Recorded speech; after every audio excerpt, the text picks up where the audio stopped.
Bismillahirrahmanirrahim. Assalamualaikum warahmatullahi wabarakatuh.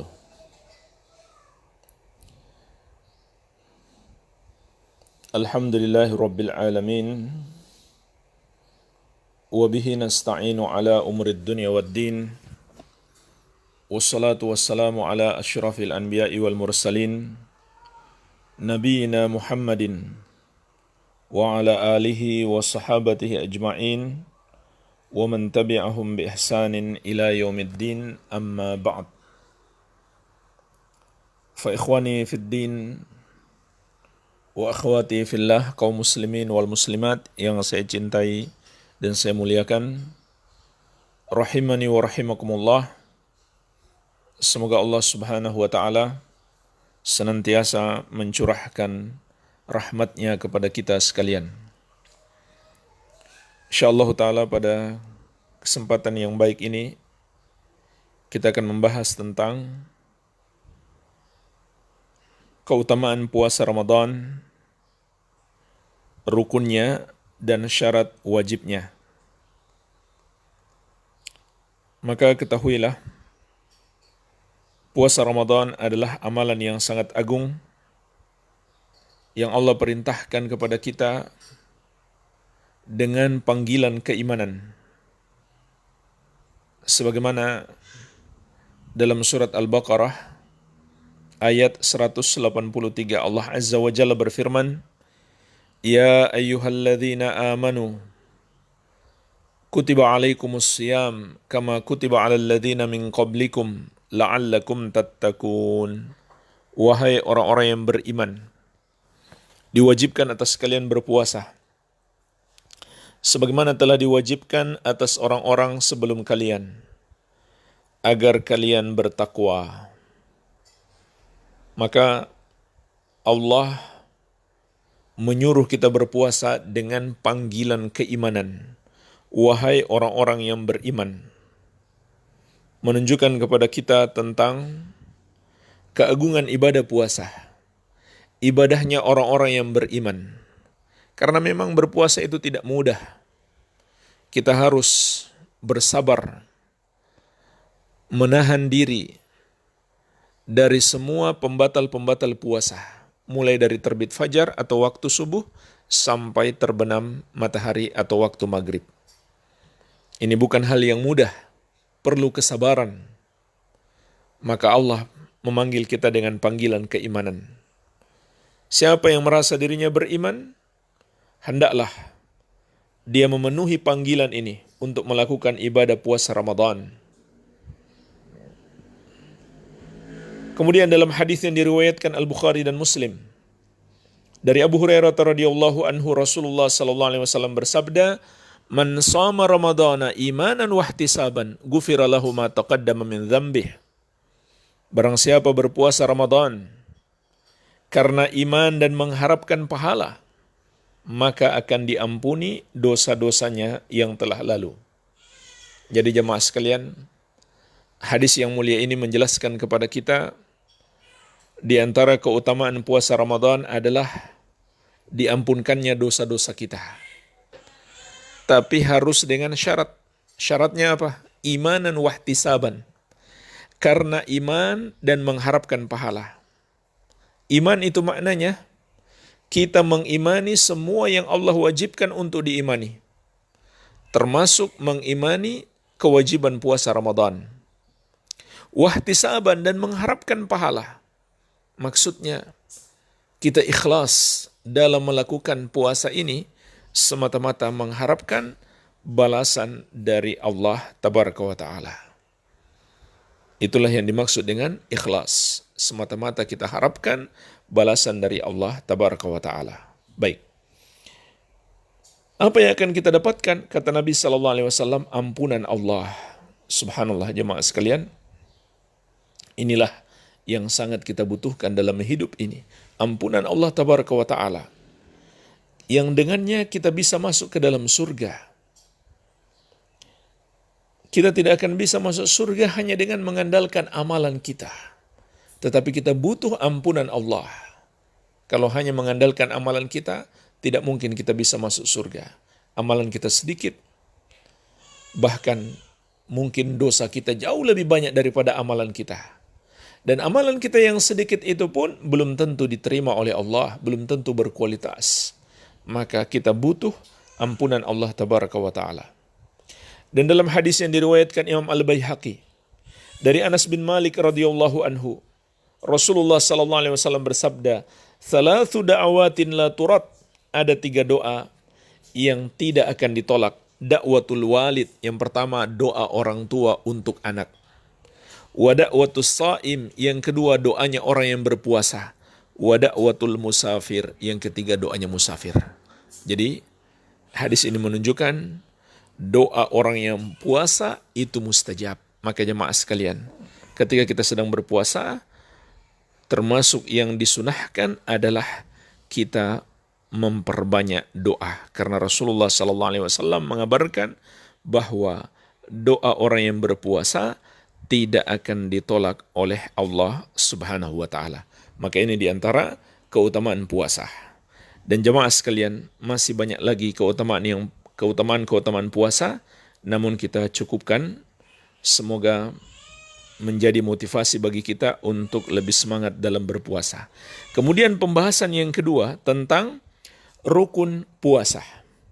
Maka para ulama menjelaskan rukun puasa itu ada 2. Rukun puasa itu ada 2. Yang pertama, niat. Yang pertama adalah niat. Yaitu kita berniat dalam berpuasa ini kita lakukan karena Allah dan kita niatkan jenis puasanya. Jadi ada 2 yang perlu kita perhatikan dalam niat. Yang pertama, untuk siapa atau karena siapa kita puasa. Tentu untuk Allah dan karena Allah. Bukan untuk mencari pujian manusia atau keridhaan manusia. Ini fungsi niat yang pertama. Fungsi niat yang kedua, untuk membedakan jenis ibadah. Antara satu ibadah dengan ibadah yang lain, dan ibadah dengan adat kebiasaan. Membedakan ibadah dengan ibadah yang lain, contohnya apa? Membedakan puasa wajib dan puasa sunnah adalah dengan niat. Kita di bulan Ramadan harus kita niatkan puasa Ramadan. Andai di hari Senin Kamis seseorang berniat puasa sunnah Senin Kamis, maka tidak sah sebagai puasa Ramadan. Begitu pula membedakan puasa ibadah dan puasa adat. Puasa adat itu contohnya bagaimana? Seperti ada orang mau dioperasi misalkan, lalu kata dokter harus puasa dari jam sekian sampai jam sekian. Maka yang membedakan puasa itu dengan puasa ibadah adalah niat. Baik, jadi niat ini sangat penting sekali. Rasulullah SAW menegaskan, innamal a'malu bin niat. Amalan-amalan itu tergantung daripada niat. Ya. Lalu kapan waktu berniat? Waktu berniatnya adalah di waktu malam. Dan waktu malam itu dimulai dari terbenamnya matahari sampai masuk waktu subuh. Jadi sebelum masuk waktu subuh, setelah terbenam matahari di malam hari, kita harus berniat. Karena Rasulullah SAW bersabda, man lam yubayyitis siyama minal lail fala siyama lahu. Siapa yang tidak berniat puasa dari malam, maka tidak ada puasa baginya. Ya. Namun kata para ulama, untuk puasa Ramadan, kita niat sekali saja di malam yang pertama, kita niatkan untuk sebulan penuh, itu sudah mencukupi. Itu sudah mencukupi. Kecuali misalkan di tengah Ramadan kita tidak berpuasa karena sakit, maka ketika kita hendak memulai puasa lagi, kita niatkan lagi sampai akhir bulan Ramadan. Ya. Kemudian niat itu tempatnya di hati. Seorang yang ingin melakukan ibadah puasa besok hari, dan itu dia inginkan di malam hari, maka otomatis dia telah berniat. Baik, ini yang pertama. Yang kedua, rukun yang kedua adalah menahan diri dari semua pembatal puasa, dimulai dari terbit fajar atau masuknya waktu subuh sampai terbenam matahari. Jadi inilah rukun berpuasa yang kedua. Menahan diri dari semua pembatal puasa, dimulai dari terbit fajar sampai terbenam matahari. Ya. Karena Allah Azza wa Jalla berfirman, "Wa kulu washrabu hatta yatabayyana lakumul khaytul abyadu minal khaytil aswadi minal fajr, thumma atimmus siyama ilal lail." Makan dan minumlah kalian sampai menjadi jelas benang putih dari benang yang hitam, yaitu munculnya waktu fajar, kemudian sempurnakan puasa kalian sampai malam. Jadi hadis ini menunjukkan, atau ayat yang mulia ini menunjukkan, puasa itu dari terbit fajar sampai malam. Terbit fajar itu artinya masuknya waktu subuh, sampai malam artinya terbenam matahari, yaitu masuknya waktu maghrib. Ya. Jadi rukun berpuasa yang kedua adalah tidak melakukan pembatal puasa dimulai dari terbitnya fajar atau waktu subuh sampai terbenam matahari. Inilah dua rukun puasa. Baik, kemudian kita masuk pembahasan yang ketiga, dan ini yang terakhir, tentang syarat-syarat wajibnya puasa. Maka para ulama menjelaskan, syarat wajibnya puasa itu ada 6. Yang pertama adalah al-Islam.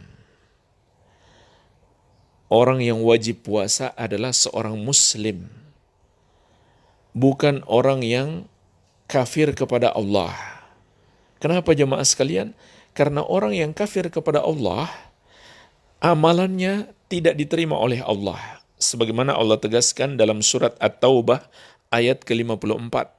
وَمَا مَنَعَهُمْ أَن تُقْبَلَ مِنْهُمْ نَفَقَاتُهُمْ إِلَّا أَنَّهُمْ كَفَرُوا بِاللَّهِ وَبِرَسُولِهِ. Tidak ada yang menghalangi untuk diterimanya sedekah-sedekah mereka, kecuali karena mereka kafir kepada Allah dan Rasul-Nya. Bahkan orang yang tadinya beriman, kemudian dia melakukan dosa kekafiran, maka semua amal ibadahnya menjadi rusak, menjadi terhapus. Seperti Allah firmankan dalam surat Az-Zumar ayat ke-65, "La in asyrakta la yahbatanna amaluka." Kalau kamu berbuat syirik, maka terhapuslah amalanmu. Jadi, dosa kesyirikan atau dosa kekafiran, dosa yang menyebabkan pelakunya itu bukan lagi orang yang beriman atau bukan lagi seorang muslim, adalah penghalang diterimanya amal ibadah seseorang dan juga menghapuskan amal ibadah seseorang. Iya. Jadi jemaah sekalian, inilah dosa yang paling berbahaya, yang harus kita takutkan. Jangan sampai kita terjerumus di dalamnya, karena ibadah kita semuanya tertolak dan terhapus. Oleh karena itu, syarat sahnya ibadah puasa yang pertama adalah al-Islam. Pelakunya adalah seorang muslim. Baik, ini yang pertama. Jadi, kalau ada non-muslim yang mau berpuasa untuk beribadah kepada Allah, maka kita katakan kepadanya, kalau kamu mau ibadahmu diterima oleh Allah, kamu harus masuk Islam dulu dong. Tidak boleh kalau kamu berpuasa sebelum masuk Islam, tidak akan diterima oleh Allah Subhanahu wa ta'ala. Baik, kemudian syarat yang kedua adalah mencapai usia balik. Artinya, anak kecil yang belum balik tidak wajib puasa. Sebagaimana sabda Nabi SAW, "Rufi al-qalam an thalathatin." Pena itu diangkat dari 3 orang. Salah satunya adalah wa anis sobi hatta yahtalim. Dari anak kecil sampai dia balik. Tetapi jemaah sekalian, para sahabat Nabi Muhammad SAW, ketika anak itu sudah berumur 7 tahun, mereka latih untuk berpuasa. Mereka latih untuk berpuasa. Tapi tidak dipaksakan. Hanya sekedar dilatih untuk berpuasa. Iya. Kemudian para ulama juga mengatakan, andai anak kecil mencapai usia balik di siang hari bulan Ramadan, maka saat itu juga dia mulai berpuasa. Misalkan ada anak mencapai usia balik di waktu zuhur atau waktu asar, sebentar lagi sudah mau berbuka, maka saat itu juga dia berpuasa, dan puasanya untuk hari itu sah, tidak perlu diqadha. Nah pertanyaannya, bagaimana mencari tahu anak itu sudah balik atau belum? maka ada 4 tanda.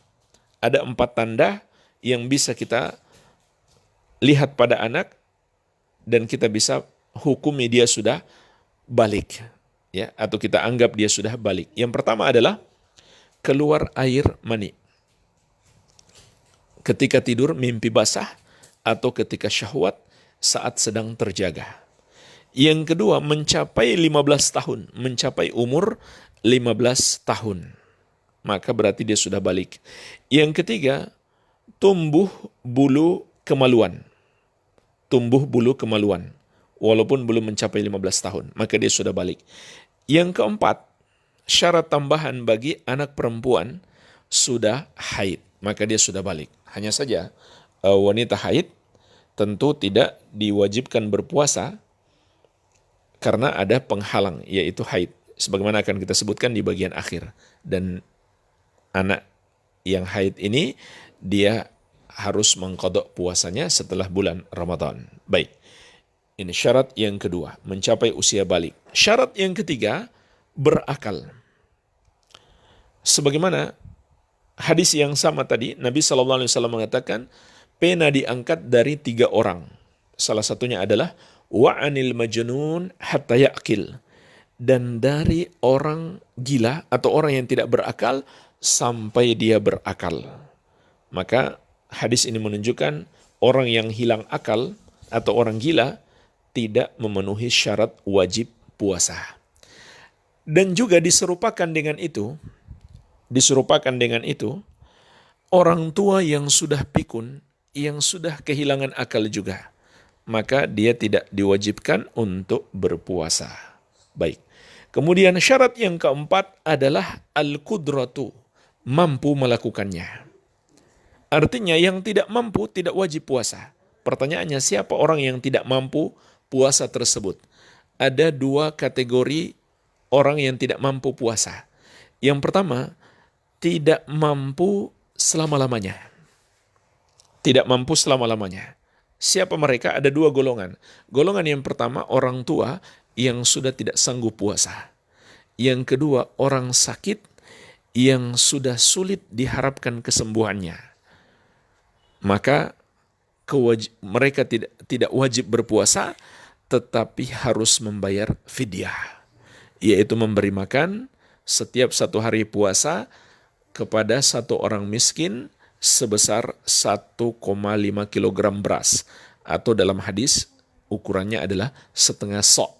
Setengah sok itu kurang lebih 1,5 kilogram bahan makanan pokok. Jadi diberikan kepada orang miskin, tinggal dikalikan saja 1,5 kilogram dikali misalkan 30 hari puasa. Kemudian diberikan kepada orang miskin. Baik. Jadi membayar fidyah. Yang kedua, kategori yang kedua, tidak mampu sementara. Contohnya orang sakit yang masih bisa diharapkan kesembuhannya. Maka apabila dia merasa berat untuk berpuasa atau bahkan membahayakannya kalau dia puasa, dia tidak wajib puasa, dia boleh berbuka atau tidak puasa, namun dia punya kewajiban mengqadha puasa setelah Ramadan. Ya, jadi yang pertama tadi, yang tidak mampu selamanya, tidak ada lagi kewajiban qadha. Kewajibannya adalah fidyah. Adapun orang yang masih mampu puasa atau hanya sakit sementara, maka setelah dia mampu, dia harus mengqadha puasanya tersebut. Baik, ini syarat yang keempat. Sebagai tambahan jemaah sekalian, syarat yang keempat ini termasuk wanita hamil dan menyusui, itu juga boleh berbuka puasa atau tidak berpuasa kalau merasa berat atau sekedar khawatir kalau berpuasa akan mengganggu kehamilannya atau memudaratkan anaknya dan seterusnya, maka boleh dia berbuka. Iya. Dan kewajibannya juga mengqadha setelah bulan Ramadan, ya, atau setelah mampu. Baik. Kemudian syarat yang kelima adalah al-iqamah, mukim. Artinya musafir tidak wajib berpuasa. Sebagaimana kata Allah dalam surat Al-Baqarah ayat 185. Faman kana minkum maridan aw ala safarin fa iddatum min ayyamin ukhar.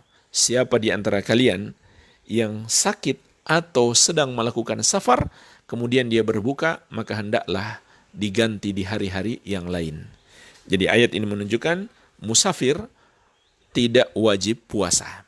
Tapi ada 4 syarat yang harus dia penuhi. Syarat yang pertama, jarak safar minimal 80 km menurut pendapat mayoritas ulama. Jadi kalau kurang dari 80 kilo, dia belum dianggap sebagai musafir. Syarat yang kedua, dia melakukan safar untuk tujuan ibadah atau sesuatu yang mubah. Ya misalkan urusan pekerjaan, itu mubah namanya.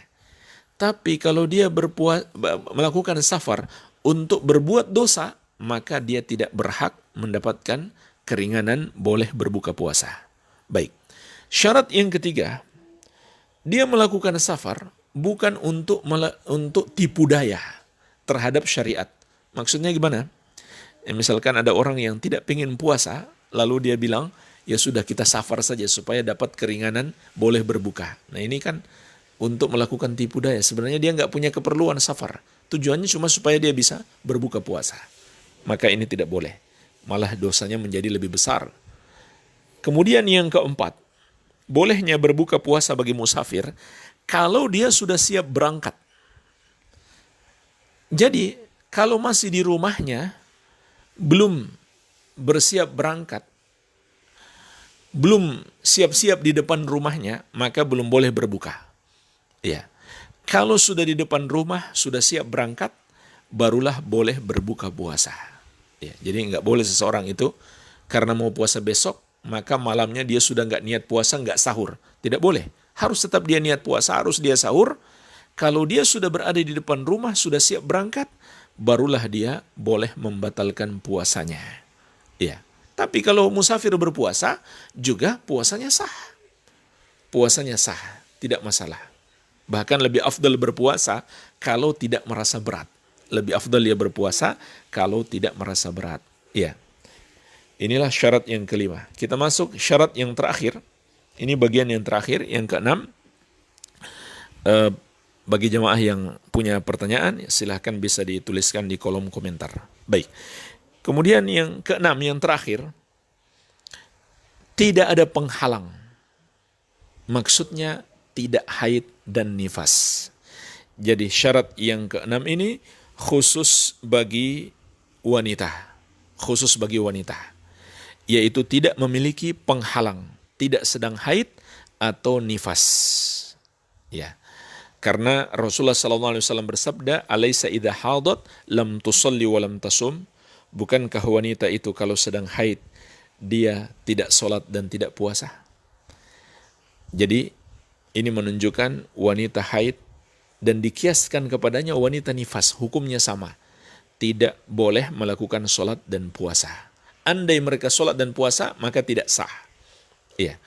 Dan kewajibannya kelak adalah mengkodok puasa, tapi tidak perlu mengkodok sholat. Baik, jadi inilah jemaah sekalian 6 syarat puasa. Barangkali ada pertanyaan, saya persilahkan ditulis di komentar. Ya.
Baik, kalau tidak ada pertanyaan, insya Allah kita cukupkan dulu. Semoga bermanfaat. Lebih dan kurangnya saya mohon maaf.